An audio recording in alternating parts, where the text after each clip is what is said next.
We're going to take a look at how we can get a two-way table generated by software that's based on raw data. So if we think back to our student demographics survey, we had two questions on there. One was about tattoos with these options, and that variable was called tattoo. The other was about legalization of marijuana in the state of Texas, and that variable was called Legalize. If we take a quick look at the spreadsheet of results and scroll pretty far to the right, we can see both of those variables. Here is Legalize with its values, yes, no, not sure. And here is tattoos with these values, none, one or two small, several or a few large, and my body is covered in them. And up here at the top, we also can see what questions these are answers to. Our goal is to get that data from the raw data into a two-way table format, which is summarized. This is a table of counts for each of these intersections between levels of the categorical variables. So to do this, we're going to use Statkey, and we're going to go through all the details of getting our file uploaded into Statkey, since this is the first section in which we have used it. So the first thing we need to do is go to Blackboard and download the student demographic survey results file to our hard drive. We're going to find that under datasets. So hopefully you can pause this video and try it yourself. It'll be really helpful if you have the tutorial printed in front of you while you work on this, so that you don't have to keep leaving the screen with the instructions as you do the steps. So coming over to Blackboard now, if we scroll down in Blackboard, you will see two links I want to call attention to. One of them is datasets. That's where we're going to find the actual file. The other one is getting data into Statkey. I'm going to click on this second one first, just to give you a quick introduction to what is on this page. This is detailed instructions for getting your data into Statkey in all of these different situations, so that you don't have to try to go back through your notes and leaf through different examples to figure out how to do it. If you're working with one of my data sets, your first step is to download it onto your hard drive and then to upload it into Statkey. So uploading a file is what we're going to do right now, and the instructions are right here for you to refer to later. It's also possible sometimes to manually enter summarized values for categorical data. That would be useful if we already knew some of the counts in each of these categories. It's not going to be useful for us right now because what we have is a raw data file. So coming back over to the course menu here, I pointed out we have data sets and we have getting data into Statkey. I'm going to go to data sets. When you first click on this link, it will open up my Google Drive folder. If you haven't already changed your settings, it might start out looking like a bunch of square icons like this. I find the square icons to be a little bit harder to go through when the list is long, so I recommend clicking on this list view button up here and changing it to an ordered list. That way you can sort it by name. This is now sorted in increasing order by name, and the file I want is this student demographic survey results file. Mine says spring 2018, yours will probably say summer 2018 or later, depending on what semester you're watching this video. Don't double click on it, that'll just open it up in a Google view.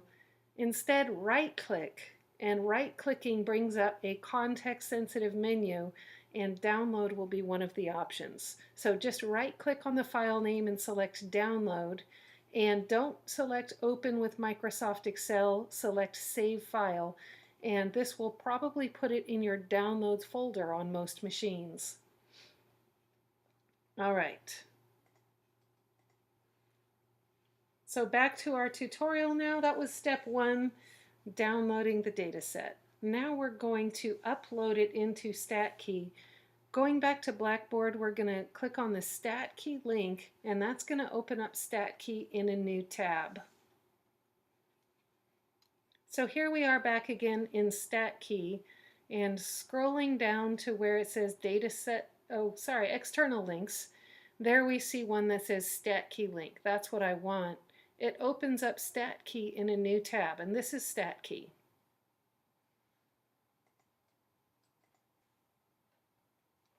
So we now have Statkey open. We're going to go on to step 3, which is choose a part of Statkey. This is first place we're going to go is under descriptive statistics and graphs, and it's 2 categorical variables. So here's descriptive statistics and graphs. Underneath that, I have 2 categorical variables. This is what I'm going to click on. This takes me to the page that generates graphs and summaries of any 2 categorical variables. So we're in Statkey now, and we're ready to upload the file. If this saved to your downloads folder, which in most cases it will, then that's where we're going to search for it.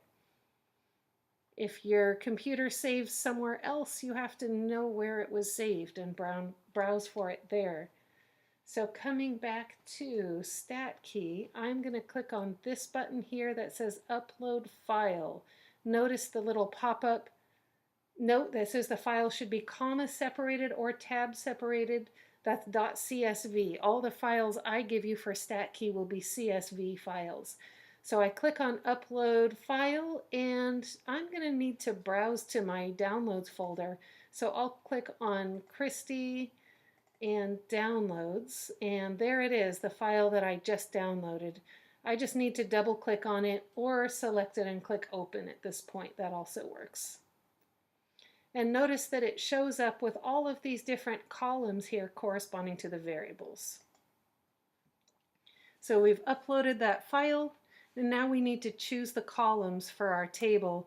I recommend choosing your explanatory variable first and your response variable second.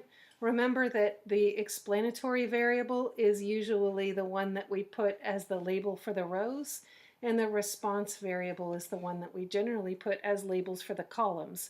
It's okay to have the transpose of this table, but usually the way that we read it, it's a little bit more natural if it goes in this direction. So, coming back over here, I am going to choose tattoos first, just by clicking at the heading at the top, and legalize second, so that I can see the first one I selected is yellow, the second one that I select is this sort of rose color, and then I'm going to click on OK, and we have our data. So over here we can see a table, right? This is a table that matches the one that is in our handout, but now you can fill in the numbers that you see. Your numbers probably won't match mine because I'm using a student demographic survey data set from a previous semester, but you can enter the data that you see, the summarized data that you see here in your table.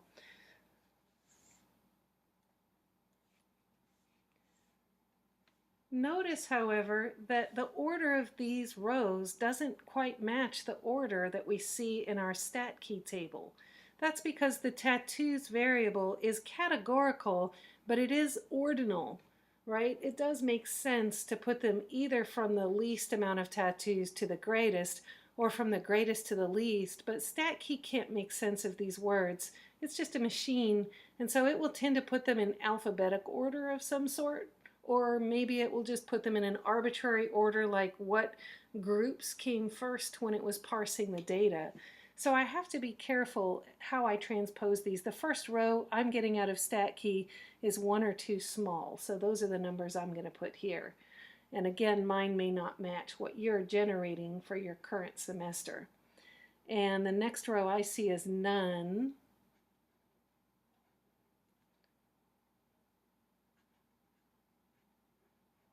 Next I see several or a few large. And last I see my body is covered in them. I had only 1 yes response to that. Or rather, sorry, I had only 1 my body is covered in them response. This happens to be also under yes for the legalize variable. All right, and then my totals are not affected by the order, so I can copy these down as they are. And this is for a total of 38 responses. So here is my two-way table, which I'm able to get without any real parsing of the data manually. Now we can explore this graph a little bit. Notice that if you hover over one of these colored regions on your stacked bar graph, you can see them highlighting as I move my mouse over them. You can't see my mouse in this recording, but as I hover over this blue segment over not sure, it highlights a cell in the table that corresponds to that, right? As I come onto this segment here, the number 7 in the table lights up. That's helpful because the legend isn't always that helpful. If I click on Show Legend here, I get color coding, but just like the problems we have with pie charts, sometimes those colors aren't very helpful, and they don't even write them in the same order that these show up. They're in reversed order, right? So where the red is at the top, the red label is actually at the bottom of our legend over here. So to see what the numbers are corresponding to each of these, you can just hover over them and find them in the table. So looking at this, we're looking for evidence of any kind of association between these variables. Just like with our Titanic graph, it's really a question of the proportion of each bar. And what stands out the most to me is this blue proportion on not sure seems a bit bigger than the blue proportion for no and the blue proportion for yes. So the blue proportion for not sure is none. So one thing we could observe from this is that people with no tattoos seem to be a little bit more tending to answer that they're not sure about their views about legalization of marijuana. Maybe we could reverse that and say people with tattoos do seem to, from this sample, have a little bit more strong views on the subject. So this is how I chose to summarize this observation that people with tattoos tend to have opinions about legalization of marijuana, a yes or no opinion as opposed to not sure, but something different might stand out to you and something different might stand out in the data for your class. Go ahead and just play around with it a bit and see what observations you can make. Going on to 9 and 10, we're going to click on the row and then the column buttons below our two-way table and see what those bring up. So if I click on this row button, then what this gives me is row proportions. So for example, the first row here I see corresponds to 1 or 2 small. And this gives me proportions of that row. Notice that all of the rows have a total of 1. That means that in each of these cases, we are supposing that that row is our universe. My universe is people with 1 or 2 small tattoos. Of those people with 1 or 2 small tattoos, here is how their views about legalization of marijuana tend to be distributed. So if I've clicked on row, all of the proportions are of the row total. If I click on column, I notice now that all of these are 1s down here at the bottom. That means that each column total is 1. These are all proportions of the column. So if I select the yes column, for example, that means that I am in a yes legalization of marijuana universe. So now I'm answering the question, of those who say yes to, do you support legalization of marijuana in the state of Texas? Of those people, here is how their tattoos are distributed, right? That we do have some people, at least in each of these categories. And similarly with no and not sure. But remember that we only have one person in our sample whose body is covered in tattoos.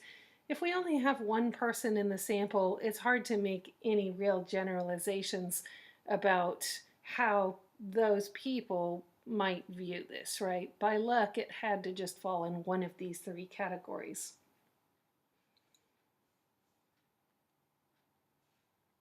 So coming back to the questions, if I come back to row, we want to interpret this value here inside no and one or two small.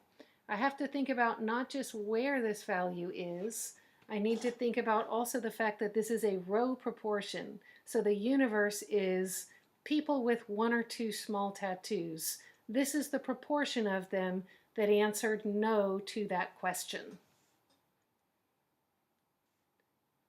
Since this proportion is 0.083, that tells me that 8.3% of people with one or two small tattoos are not in favor of legalization of marijuana.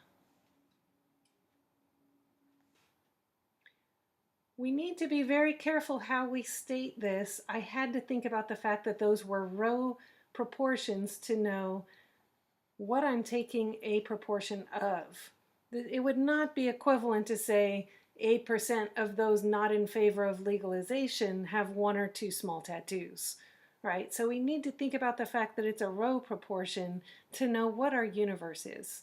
And do the same for column now. Try pausing the video and doing this yourself. I'll go ahead and fill it in just a moment. All right. So for me, that proportion is 0.25 when I switch over to column. And so my statement is that 25% of those not in favor of legalization have one or two small tattoos. So it's switching universes, but otherwise staying with the same count for the numerator. We're now going to look at some comparisons of other variables. So to do this, click on Change Columns. That allows you to change variables without having to re-upload the data set. Choose any two categorical variables of interest. Don't choose quantitative variables. That's not going to work very well because remember, we're in the two categorical variables part of Statkey. And just look for anything that stands out as maybe being some kind of an association. Keep trying pairs of columns until you see something that seems interesting to you. So I'll come over to Statkey now and just demonstrate. If I click on Change Columns, it brings up this same data set, and here's handed, so handedness, and I'm going to skip over these quantitative ones, but maybe handedness and major, right? You could imagine that maybe left-handed or right-handed people tend to choose certain majors more than others. Looks like we don't have a whole lot of left-handed people in this sample, so that makes it kind of harder to see patterns, but I can see that we have one film major who's left-handed, and we have a lot of nursing majors, and so we got a little bit of our ambidextrous and left-handed people showing up in here, but that could easily be just because it's the tallest bar, right? So maybe not anything to see here. Also, I'm going to have to expand this out a little bit to be able to read those labels because there are a lot of categories in that variable. So go ahead and try different combinations of categorical variables. See if there's anything you find that's interesting.